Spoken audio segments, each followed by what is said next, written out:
नमः सिद्धेभ्यो ओम नमः सिद्धेभ्यो ओम नमः सिद्धेभ्यो नमो अरहन्ताणं नमो सिद्धाणं नमो आयरियाणं नमो वज्रायाणं नमो लोये सवसाहुनम् तीन भुवन में सार वीतराग विज्ञानता शिव स्वरूप शिवकार नमः योग समाधि।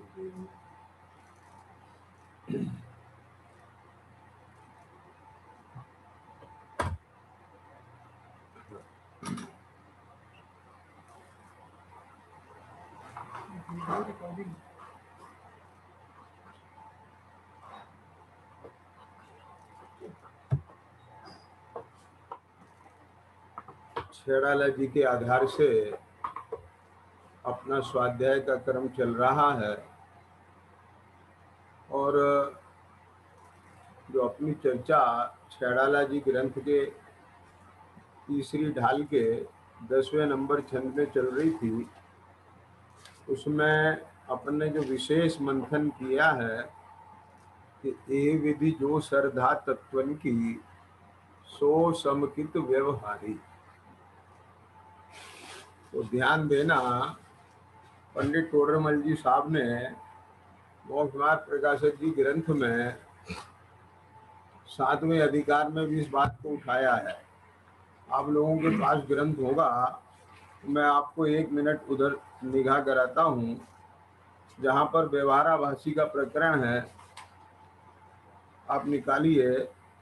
वहाँ ये चीज ली है, देखो 224 नंबर का पृष्ठ आप निकालिए। 224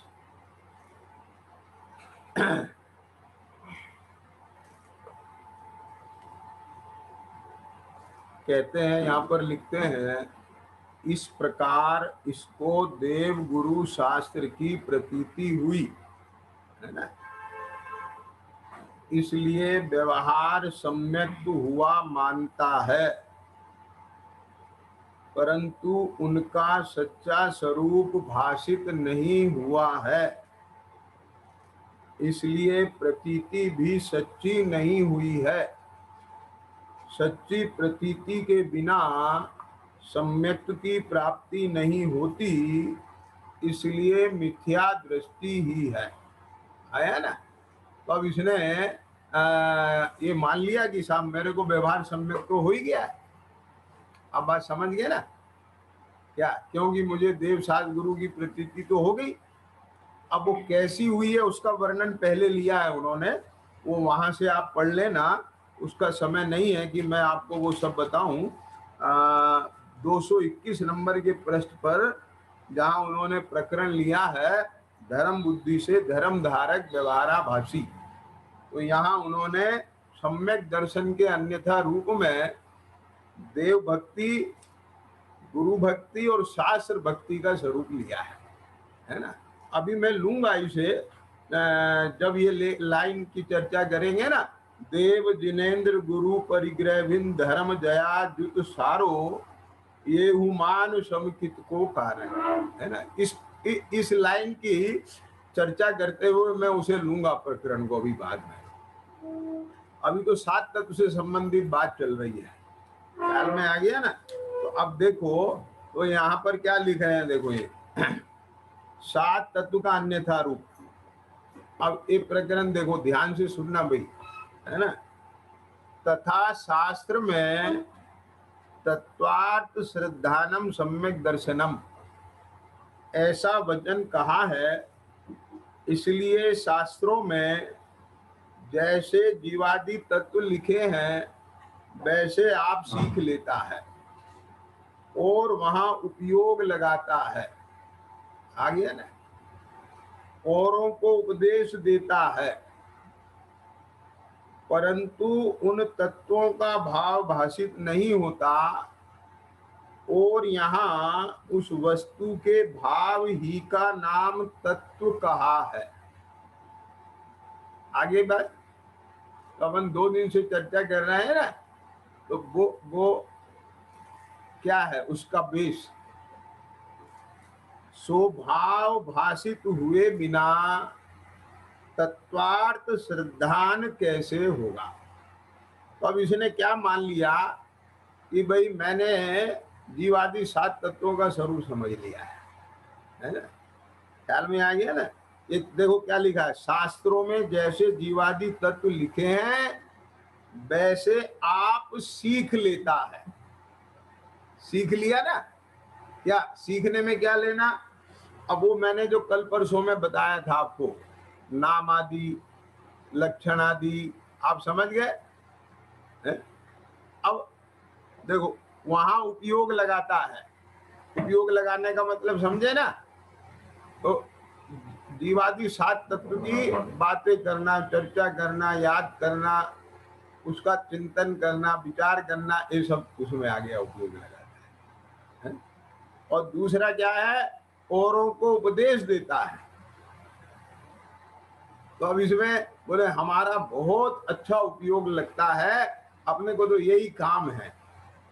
क्या समझ में आ गया, अब तत्व की चर्चा करना, तत्व का ही उपदेश देना, और शास्त्र में तत्व को ही पढ़ना। आगे समझ में बात।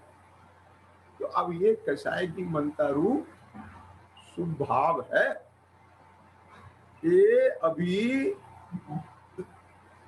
तेरे को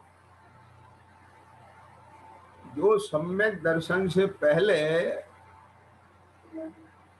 है ना, जो देशना लब्धि, प्रायोग लब्धि और कर्ण लब्धि पूर्वक सम्यक दर्शन की प्राप्ति होने के लिए जिस जाति का विचार और विशुद्धता चाहिए, ख्याल में आ गया ना, और परिणामों की उसी उसी में मगनता चाहिए, और निर्मलता आकर के उसका एक आनंद चाहिए। तो मतलब अभी वो चर्चाएं आएंगी, अभी मैं लूंगा। पहले मैं सोच रहा था आगे बढ़ते हैं, लेकिन अब क्योंकि प्रकरण चल ही रहा है तो 2-4 दिन भले इसमें लग जाए, तो कम से कम एक महत्वपूर्ण विषय एक ख्याल में आ जाए, है ना, क्योंकि बहुत जरूरी है। हम आगे 8 अंग की चर्चा, 25 दोषों की चर्चा लेंगे, सब आगे का प्रकरण, लेकिन ये प्रयोजनभूत है।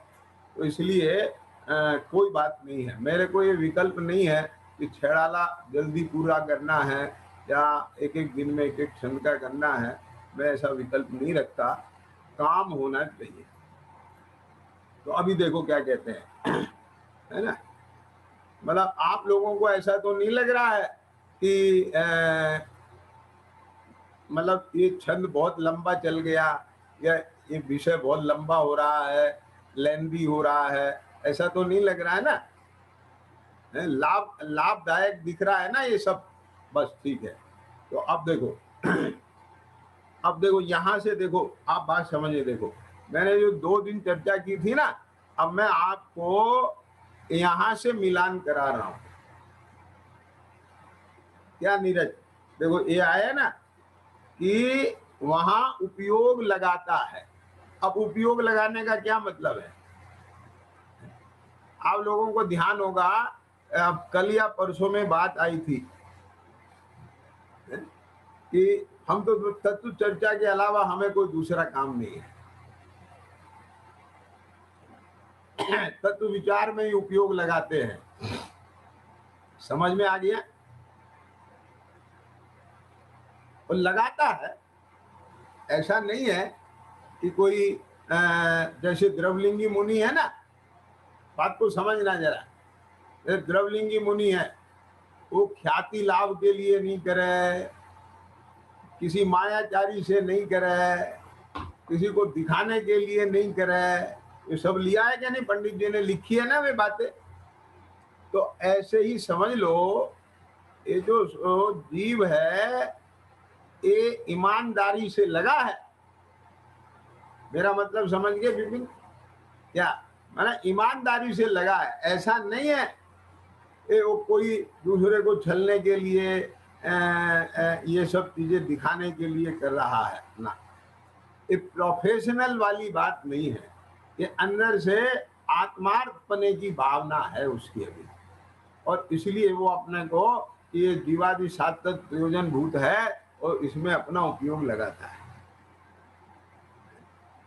अब देखो क्या कहते हैं, औरों को उपदेश देता है, उपदेश देता है माने तत्चर्चा की बातें करना, दूसरों को पढ़ाना, सिखाना, बताना, ये सब चीजें आ गई इसमें, आ गया ना, ख्याल में आ गया ना। अब उपदेश देने का काम ऐसी थोड़ी कर लेगा वो, ये जो स्वयं में उसे कंसेप्ट क्लियर नहीं होगा तो उपदेश कैसे देगा। दूसरों को पढ़ाएगा तो पहले खुद पढ़ेगा, समझेगा कि नहीं समझेगा, परंतु उन तत्वों का भाव भाषित नहीं होता, ये विशेष बात है। तो अपन चर्चा करेंगे भाव भाषण माने क्या है। तो अभी कल परसों में मैंने थोड़ा सा हिंट किया था इस बारे में कि जीवादि सात तत्व और उनकी विचारणा, विचारणा का मतलब क्या है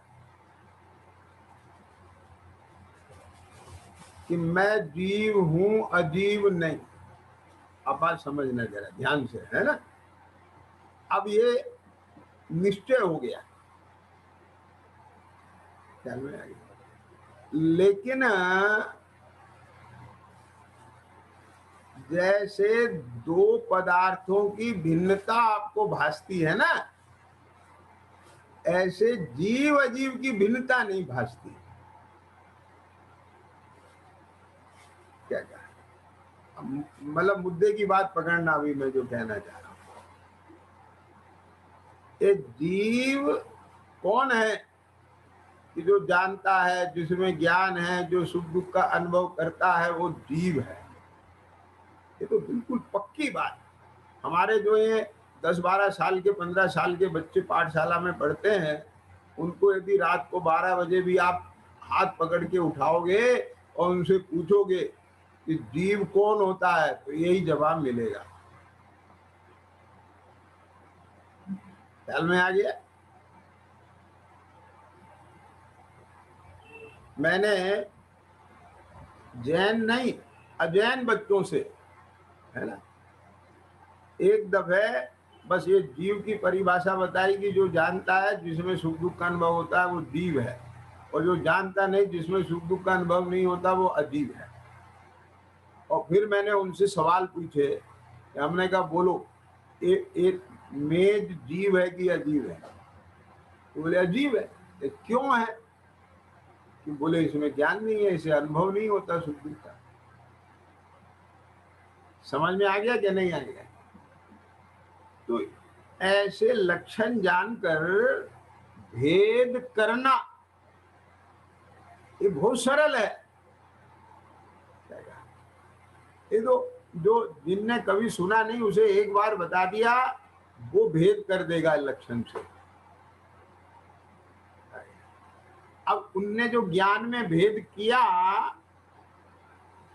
सुनना, उनने जो ज्ञान में भेद किया कि भाई ये अजीब है, ये शरीर अजीब है और मैं जीव हूं, मैं जानता हूं।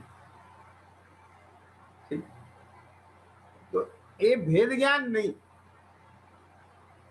भेद ज्ञान क्या कि जिस ज्ञान में ये शरीर भिन्न पने भाषित होवे। आगे समझ में कि नहीं आई?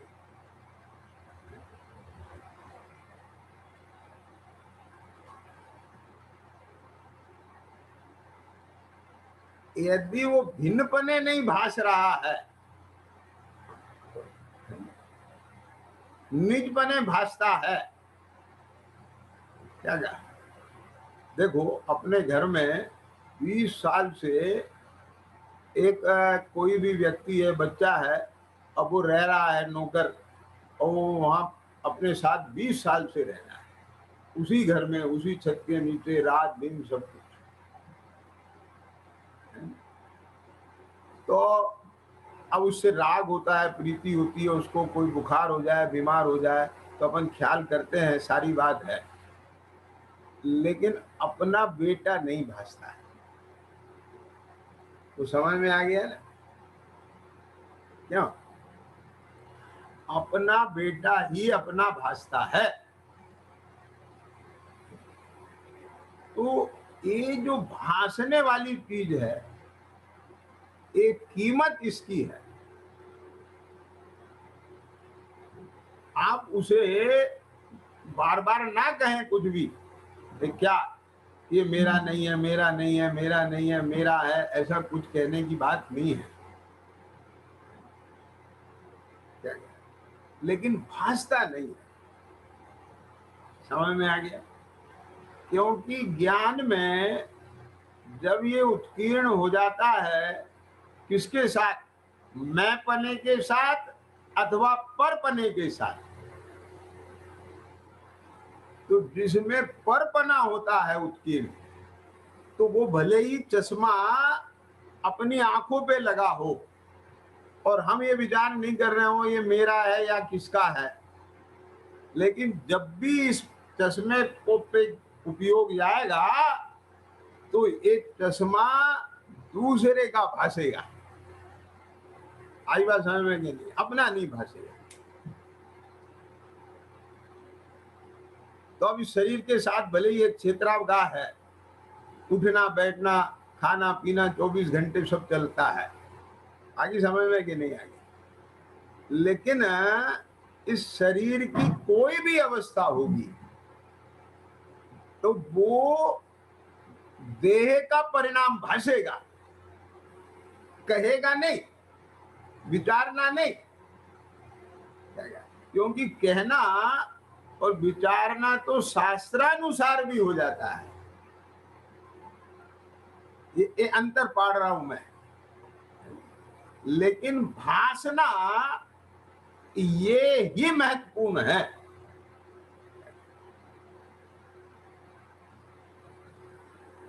क्या समझ में आ गई? अब देखो, जब शरीर में कोई भी स्थिति होवे तो वो क्या भासती है? जैसे मान लो उस नौकर को बुखार हो, हम उसे अपने बेटे की तरह ही पाल रहे हैं, रख रहे हैं, सब कुछ है और उसका सब कुछ कर रहे हैं, लेकिन ज्ञान में वो भिन्न भासता है। तो किसे तकलीफ है? मेरे बड़े बेटे को नहीं है, नौकर। आ रहा है समझ में ना? भले ही आपको नौकर से सिंपैथी बहुत है, आप उसके लिए जैसे अपने बच्चे के लिए आप अपना सब कुछ न्योछावर करने को तैयार हैं, उसकी जान बचाने को लिए भी सब कुछ न्योछावर करने को तैयार है।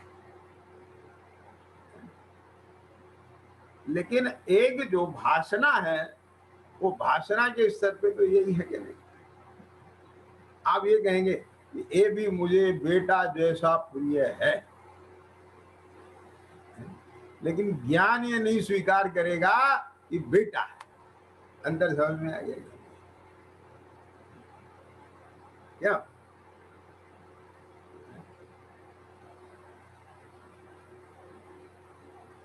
बोलो। है ना? तो यहां एक अपने में इस प्रकार से जो अपनत्व और परत्व, एक जीव अजीव में जो है ना, ये विशेष बात है कि जैसे इस शरीर में अहमपना अनादिकाल से चल रहा है, ऐसा अहमपना केवल ज्ञान स्वरूप जो मैं चेतन सत्ता हूं, उपयोग स्वरूप उसमें आए। क्या समझते हैं? भले ही शरीर संबंधी विकल्प चलते हो आपको, क्या जाए, ये अलग बात है। ये मेजरमेंट नहीं है इस बात का कि तुम्हारा तो शरीर में ज्यादा ध्यान रहता है, शरीर की में लगे रहना, ख्याल में आ गया ना, ये अलग चीज है। लेकिन ये परिणाम तुझे अपना हुआ भासता है कि शरीर का हुआ भासता है, ये तू ईमानदारी से देख। धनपाल जी, पकड़ में आई बात? क्या क्या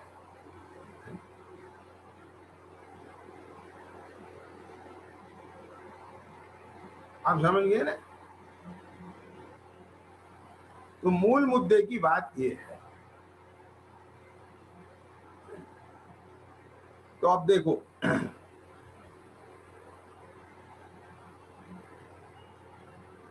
225 नंबर पेज पर अब मुख्य मुख्य पॉइंट में स्पष्ट कर रहा हूं, बाकी प्रकरण आप सब पढ़ लेना।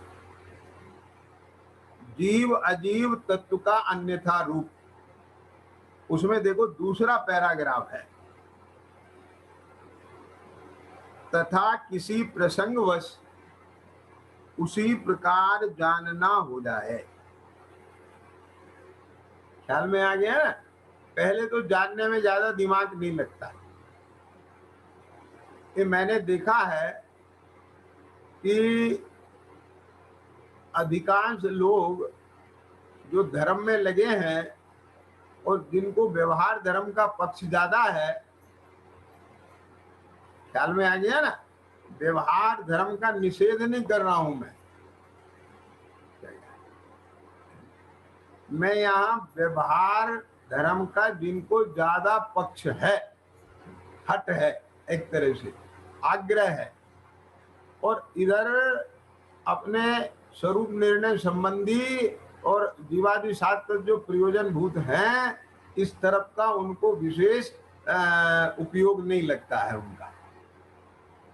अब बात समझ में आ गया ना?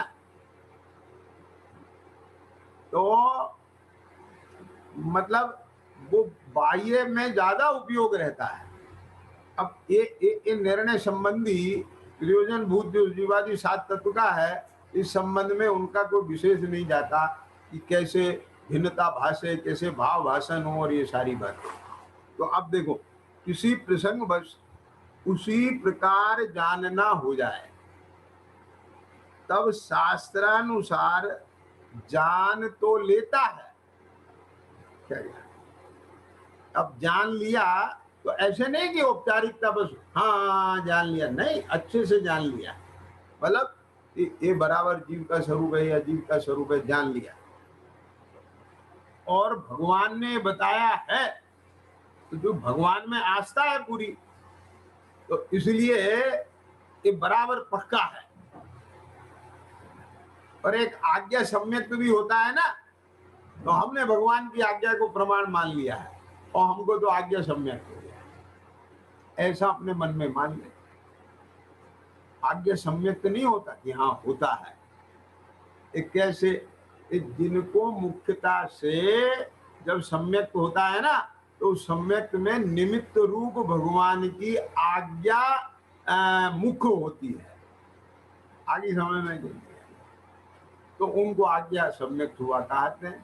तो जो सम्यक के जो भेद है, मैंने पहले प्रकरण लिया था ये 9वें अधिकार से, तब तो उसमें सब चर्चाएं आई थी। आई बात समझ में? तो वहां से सब देख लेना। अब आगे चलते हैं, देखो, है ना? तो यहाँ देखो क्या कहते हैं, परंतु अपने को आप रूप जानकर, वो जल्दी नहीं कर रहा हूं, क्या लिखा है, अपने को। तो अपन अपन तो सब कहते ही है, तो अपन माने मैं, तो अपने को अपने रूप जानकर, तो अपना रूप क्या आ रहा है समझ में? अपना रूप माने चेतन को है उपयोग रूप, बिन मूरत चिन मूरत अनूप, उद्गल नव धर्म धर्म काल नित्य न्यारी है मेरी चाल। मेरा स्वरूप इन सब से भिन्न है। तो अब खाली इतना नहीं कहना आना, क्या कहा, उद्गल द्रव धर्म धर्म आकाश काल, इनका स्वरूप ज्ञान में आना, और वो जो उनका परिणाम है, वो परिणाम किसी भी तरह से, किसी भी कीमत पर, कहीं भी अपने परिणाम के रूप में भाषित नहीं होना। आगे समझ में ना? तो अपने को आपरूप जानकर पर का अंश भी अपने में ना मिलाना। अब इसने एक विवेचन में तो नहीं मिलाता। सुनना ध्यान से जरा, क्या बोला मैंने? नीरज, यानी जो शास्त्रानुसार जाना है यहां, उसमें मिलावट नहीं करेगा। क्यों? इतना तो बुद्धि जीवी जीव है ना, ये वहां नहीं करेगा मिलावट, चिद्रूप। समझ में आ रहा है बेटा क्या कहा? तो उसमें मिलावट नहीं करेगा ये। जब इसे इसमें आया था ना, उपदेश भी देता है तो औरों को समझाते हुए मिलावट नहीं करेगा, वो बराबर जीव का स्वरूप जीव में घटाएगा, जीव का जीव में घटाएगा, उसका अंश उसमें नहीं मिलाएगा, उसका अंश उसमें नहीं। बात पकड़ में आ रही है ना? तो फिर गड़बड़ कहाँ है? तो गड़बड़ यहां है कि जब कुछ होता है तो वो यदि पुद्गल में होता है तो वो अपना हुआ नहीं भासना चाहिए।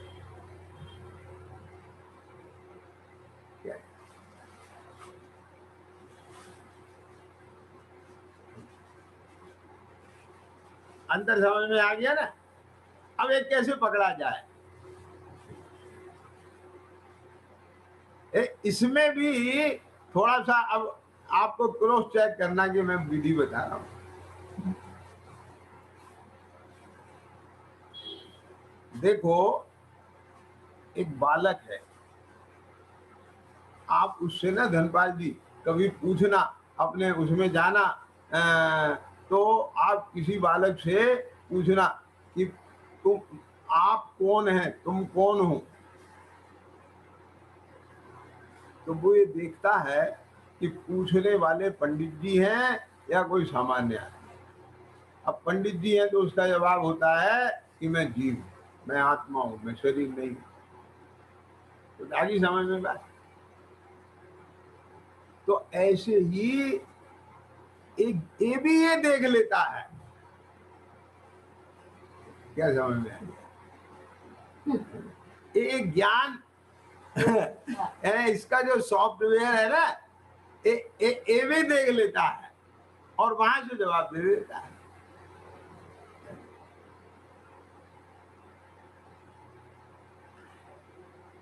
ये जो अकलंक निकलंक थे ना, तो ये अकलंक निकलंक प्रसंगवश है ना, वो कथा नहीं बताने का उद्देश्य है। तो एक बोधशाला में पढ़ने गए, ये तो सबको पता है ना प्रकरण। अब वहां रहते रहे, तो अब बोलो कैसे रहते होंगे? क्या बात समझे के जैन जी? यानी कितनी सतर्कता से रहते होंगे कि बोध भी उन्हें नहीं पहचान पाए। वो तो बोध गुरु को तब वहम हुआ जब एक दिन बोर्ड पर वो जैन दर्शन पढ़ा रहे थे और उसमें कहीं वो गुरुजी अटक गए। अब वो देखने के लिए गए, इतने में जो है इन्होंने उसको गलत को सही कर दिया। बस माँ फंस गए। ख्याल में आ गया ना? अब ऐसे संस्कार होते ही हैं उधर मैं चलो इनको इतना नहीं ख्याल है, अपन कर देते हैं। बस वो बाकी तो सब सतर्कता से रह रहे हो। माँ उनने नहीं सोचा कि अपन फंस जाएंगे। तो अब मैं ये नहीं बताना था मुझे। तो अब वो गुरुजी ने आगे देखा ये कैसे हो गया। तो बोध लड़कों को तो पता नहीं होगा, तो इसका मतलब यहाँ पर जरूर कोई जैन बच्चा है। अब वहाँ बहम पड़ गया। अब उनने 2-4 बार परीक्षाएं ली, आपको सब मालूम ही है ना। तो उनने जैन मूर्ति रखी, उसे सबसे कहा कि इसे आप लांघिए। तो अब वो क्या करें, है? तो उनने उसमें धागा डाल दिया और उसे लांघ दिया। ऐसे कई चीजों में वे पास हो गए, बच गए। तो ये तो यार बहुत होशियार है वो, कोई मतलब एक फंसा नहीं है। तो मालूम फिर क्या है, ये रात को सुनना ध्यान से, सोते हुए अचानक क्या किया, आवाजें कर दी उन्होंने जिससे सब घबरा जाए। और जब आदमी घबराता है तो किसे याद करता है बोलो, अपने इष्ट देव को याद करता है। तो समझ में आ रही है बात। तो जब उसने उनने अपने अपने इष्ट देव को याद किया ना, तो उनने नमो अरहंतानम नमो सिद्धानम ऐसे पाठ किया। और वहां सब बच्चों के पास एक एक सीआईडी खड़ा था, गुप्तचर, और उनने पकड़ लिया। तो जैसे उनको पकड़ा गया, ऐसे ही आप ईमानदार होकर के अपने प्रतीति को और अपने भाव भाषण को पकड़े, ये मुझे बताना है। तो समझ में आ रही है बात। इसका नाम है सेल्फ इवेल्युएशन। विदेशों में कुछ ऐसे सुपर स्टोर बने हुए हैं धनपाल जी, आपको मालूम है ना क्या, कि वहां पर कोई दुकानदार नहीं होता है? तो लोग जाते हैं, उस पर प्राइस लिस्ट लगी होती है, उसमें प्राइस देखते हैं, सामान अपने बैग में डालते हैं और उतने रुपया वो वहां डब्बे में गुल्लक में डाल देते हैं। तो ये कहाँ संभव है? बेईमानों की बस्ती में चल सकता है ऐसा सुपर स्टोर? क्यों, कहाँ चलेगा? ईमानदारी। जो नकल करने वाले बच्चे हैं उनको अगर सेल्फ इवेल्युएशन की कॉपी दे दी जाए कि आप खुद ही जांचो और नंबर दो, तो क्या होगा? क्यों? अरे जो ईमानदार बच्चे हैं, क्या वे ना तो ये एक्सेप्ट करते कि हमारा एक नंबर गलत क्यों काटा गया, और वे ये भी एक्सेप्ट नहीं करते कि एक नंबर हमें फालतू क्यों दिया गया। तो समझ में आ गया ना, वे इतने ईमानदार होते हैं। एक क्यों, क्योंकि यदि फालतू कटेगा तो ये अंडर इवेल्युएशन भी मुझे बर्दाश्त नहीं है। ये भी मुझे जो मैं हूं उसकी सही वास्तविकता को नहीं दर्शा रहा है, और ओवर ये भी मुझे नहीं चाहिए क्योंकि ये भी मेरी वास्तविकता को नहीं दर्शा रहा है। अब आगे समझ में क्या नहीं आएगा। तो ईमानदारी बहुत जरूरी है। जिसमें अपने प्रति ईमानदारी नहीं है तो वो सम्यक दर्शन का पात्र कैसे है? बोल, है ना? तो अब बोलो, तो अब बैठो अपने ईमानदारी से और देखो ये जो हर समय जो चल रहा है, अब आप कभी भी पकड़ सकते हो। वो मुनीम कभी भी देख सकता है क्या कि ये दुकान में क्या मुझे कभी कोई सामान ऐसा लगता है कि मैं इसका मालिक हूं? बैंक का मैनेजर है, उसके पास करोड़ों रुपया है, उसके पास चाबी है, तो कभी उसके मन में आता है कि इसमें से 100 रुपए मेरा है या मैं इसका मालिक हूं? क्या समझ?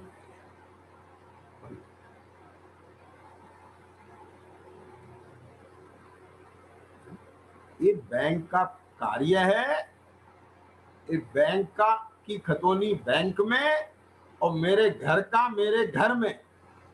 तो समझ में आ रहा है कि नहीं आ रहा है?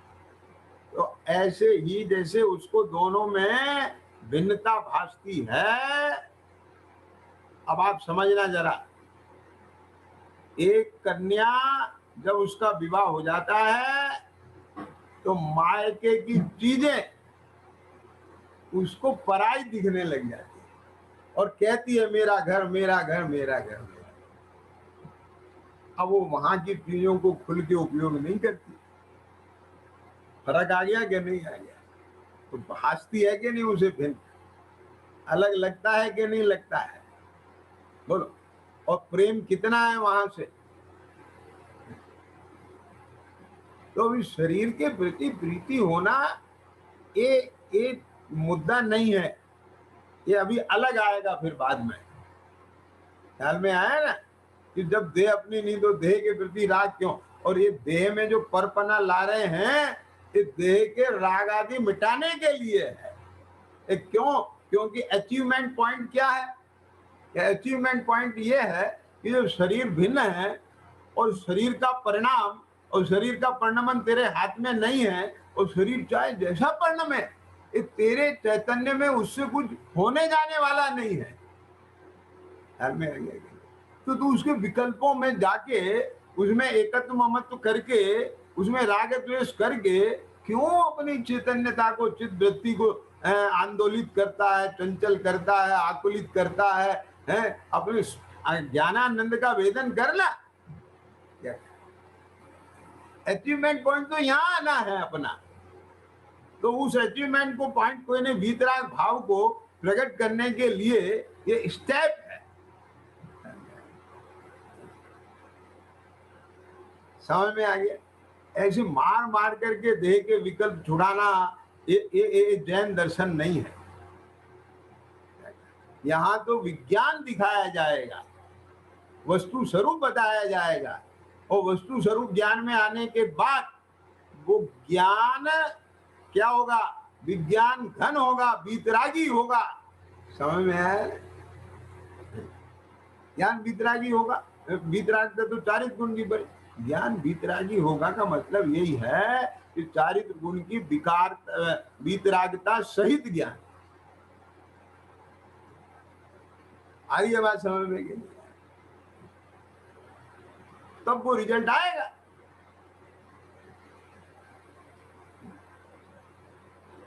जीव को निराकुलता का सुख वेदना है ना, आत्म को हित है सो सुख, सुख सो आकुलता बिन कहिए।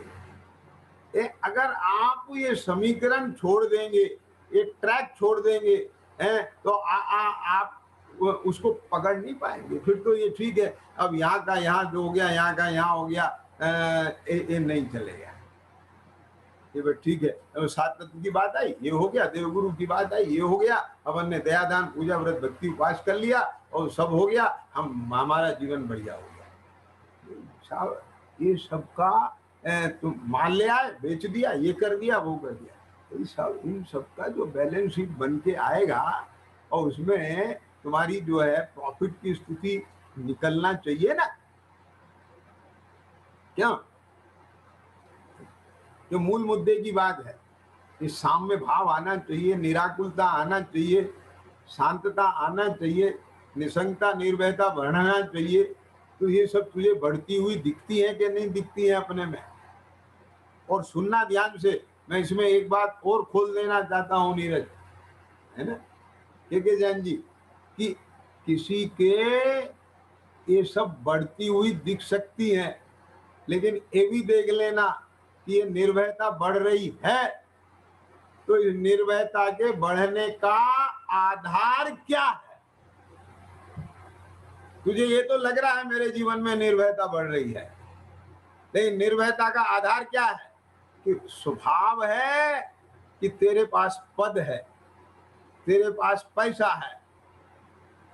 समझ में आया कि नहीं आया धनपाल जी क्या कह रहा हूं?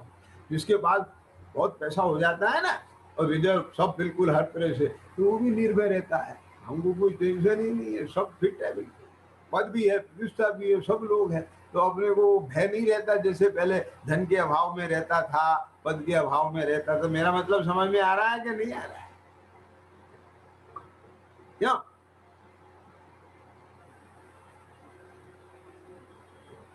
तो ये भी चेक करना है कि वस्तु स्वरूप के निर्णय और उसका अभ्यास और उसकी स्थिरता और अपने स्वभाव के अवलंबन के बल से निर्भयता प्रकट हो रही है, या ये एक कर्म के आश्रय से हो रही है, पुण्य के आश्रय से हो रही है? मेरा मतलब समझ में आया कि नहीं आया? क्या?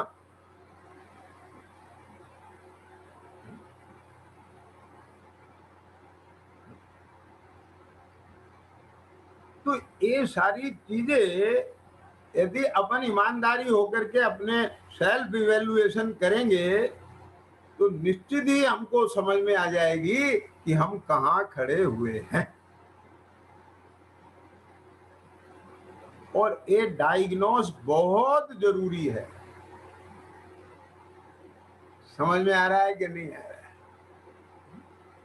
देखो, जो स्टूडेंट होते हैं, ईमानदार अच्छे बच्चे होते हैं, वे ये चाहते हैं कि हमारा टेस्ट हो, वीकली हो, मंथली हो, समझ में आया ना, ताकि हमें पता चलता रहे कि हम कहाँ खड़े हैं। और जो पढ़ते नहीं हैं वे उससे बचते हैं। ये तो मनोविज्ञान समझ में आता है कि नहीं आता है? तो आपको एक चीज बता दें कि ये जो पुण्य की अनुकूलताओं के बीच में रह करके अपन को ऐसा लगता है कोई दिक्कत नहीं, अपन बहुत अच्छे हैं, लेकिन उदय तो पुण्य का सदाकाल नहीं बना रहेगा। तो जरा सा कुछ विपरीत उदय आ गया तो तुझे पता चल जाएगा। रटे रटा इम्पोर्टेंट क्वेश्चन पढ़ पढ़ करके और पेपर आउट करके और तू उसके बल पे नंबर ला रहा है, जरा भी दो चार सवाल तेरे अगर जो है तेरा एग्जामिनर सही नहीं मिला तुझे और तू उसने कुछ पूछ लिए तो तेरी सारी फूक निकल जाएगी। क्या समझ में आए? तो इसलिए जैसे वहां वो विद्यार्थी अपने को तपा तपा के कस कस के और बिल्कुल ऐसा बना के चलता है कि कोई आ जाए कहीं से भी, तो ऐसे यहाँ एक तत्व ज्ञान में और तत्व अभ्यास में, ख्याल में आया है ना, अपनी आराधना में, आत्म साधना में, ये मोक्षार्थी जीव को, आत्मार्थी जीव को इतना पक्का और मजबूत बना के चलना है कि हमको कछु भय ना रहे। ख्याल में आएगा?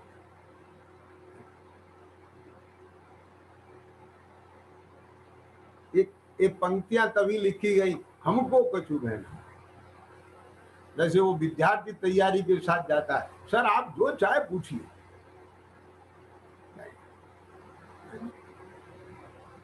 आप लाइए, कोई भी किताब लाइए, हम उसे पढ़ते हैं।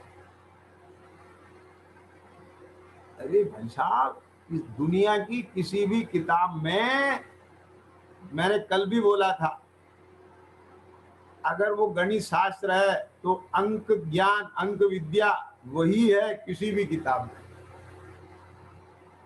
समझ में आ गया? और अक्षर ज्ञान वही है किसी भी किताब में। इसलिए हम निश्चिंत हैं, आप कोई किताब लाइए, हम उसे पढ़ने के लिए तैयार हैं। वो समझ में आ गया क्या नहीं आ गया? पढ़ने की बात कर रहा हूं मैं, रीडिंग की।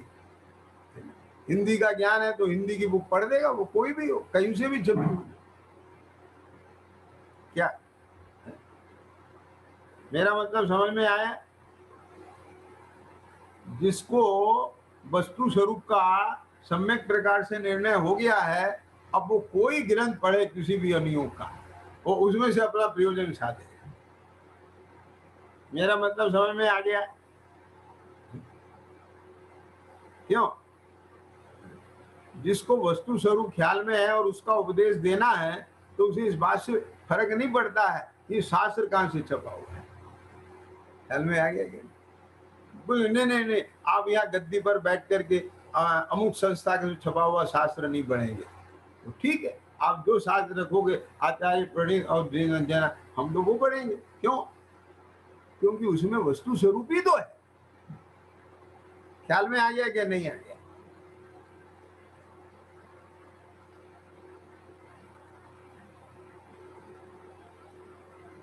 तो हमको कछु भय ना रे, एक चीज के लिए तैयार बहुत मजबूती से, और उसके लिए इस जीवादि सात तत्व का ई विधि जो श्रद्धा तत्वन की। ख्याल में आ गया कि नहीं आया?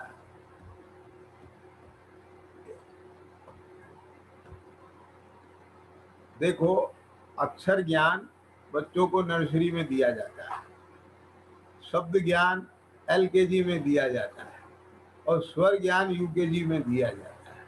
ये तीनों स्टेज बहुत इंपॉर्टेंट है।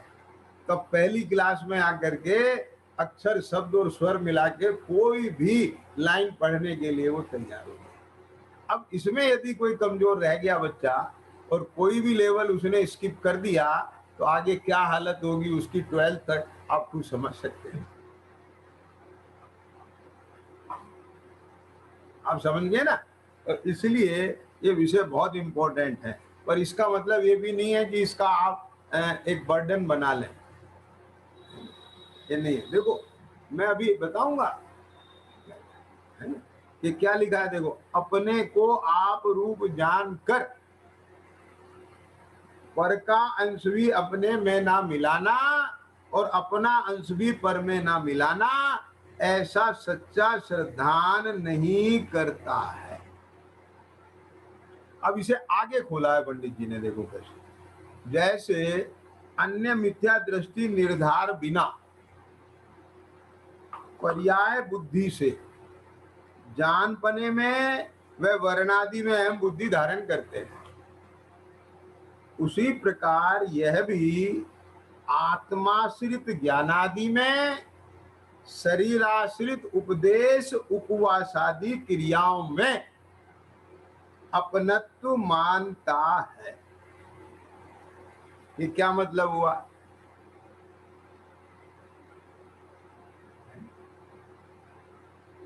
कि मतलब ये हुआ कि जैसे शरीर आश्रित क्रियाएं हैं। क्या है शरीर आश्रित क्रियाएं?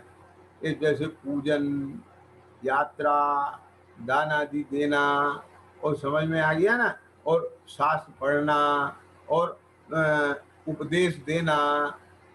क्यों? तो इस शास्त्र के आधार से नहीं, वो शरीर के आधार से है ना, ये चलता है ना, क्रिया है ना।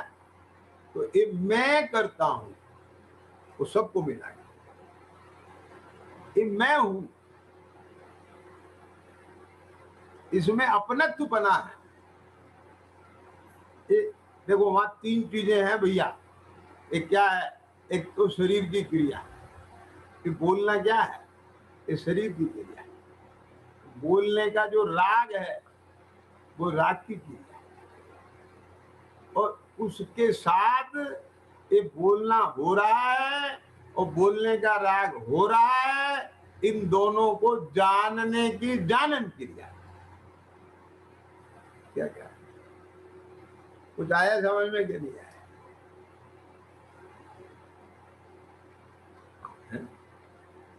अब मैं आपको एक और एग्जांपल देके बात बताता हूँ। आप लोगों ने लाल मिश्री देखी है? पीली देखी है? नीली देखी है? हरी देखी है? क्या दीपावली पे होती है? बहुत अलग अलग रंगों की मिश्रियां आती हैं बाजार में।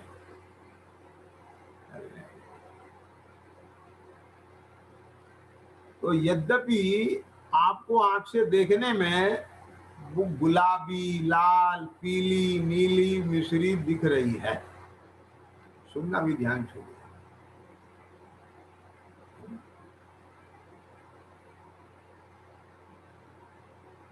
आप कह भी रहे हैं कि गुलाबी मिश्री, लाल मिश्री, पीली मिश्री। आप उन भिन्न भिन्न रंगों में देख करके राग द्वेष भी कर रहे हैं। क्या? नहीं नहीं भैया, वो नीली अच्छी नहीं है, हमको एक गुलाबी वाली दो, हल्के पीले रंग की वाली, ये अच्छी है। मेरा मतलब समझ में आ गया? लेकिन सही बताना, क्या आपको वो रंग मिश्री नजर आता है?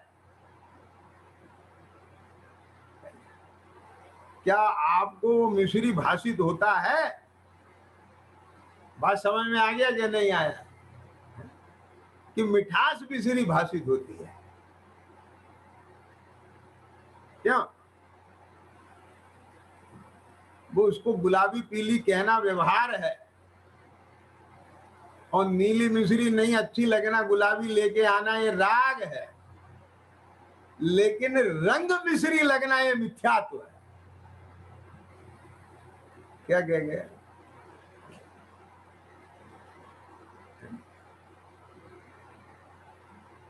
तो जाया समझ में? मैं बोलता हूं, एक कहना व्यवहार है। अच्छा बोला जाए तो उसमें अच्छा लगे, ये राग है। लेकिन ये भाषना कि ये मैं हूं, मैं बोल रहा हूं, ये मिथ्या है।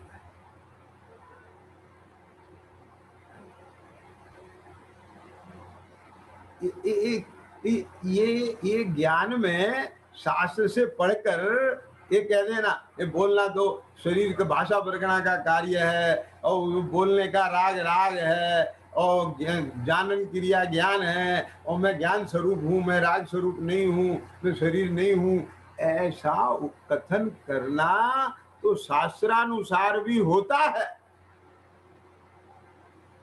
लेकिन जैसा कथन कर रहा है, जैसा जाना है, वैसा तुझे अंतर में भासता है कि नहीं भासता है?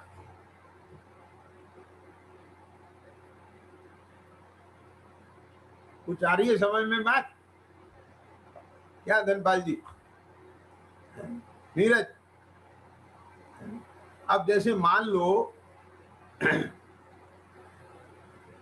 सुनना ध्यान से अभी एक और बात,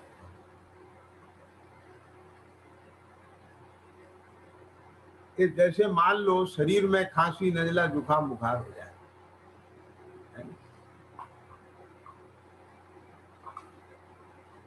तो ठीक है भाई, बीमारी हो गई और ये लक्षण है, ये कोरोना के लक्षण है, कोरोना का सिम्टम है, या कोरोना हो गया है, अब उसका उपचार करना है, ये सारी चीजें हैं। लेकिन ये लगना, समझ में आया ना? अब ये तो लगेगा ही, ये मुझे कोरोना हुआ है, पॉजिटिव आई है रिपोर्ट, समझ गए ना? ये थोड़ी लगेगा कि दूसरे को हुआ है। ये उस लेवल पे लगना अलग बात है। लगना माने व्यवहार में से लगना है वो, तो समझ में आ रहा है ना?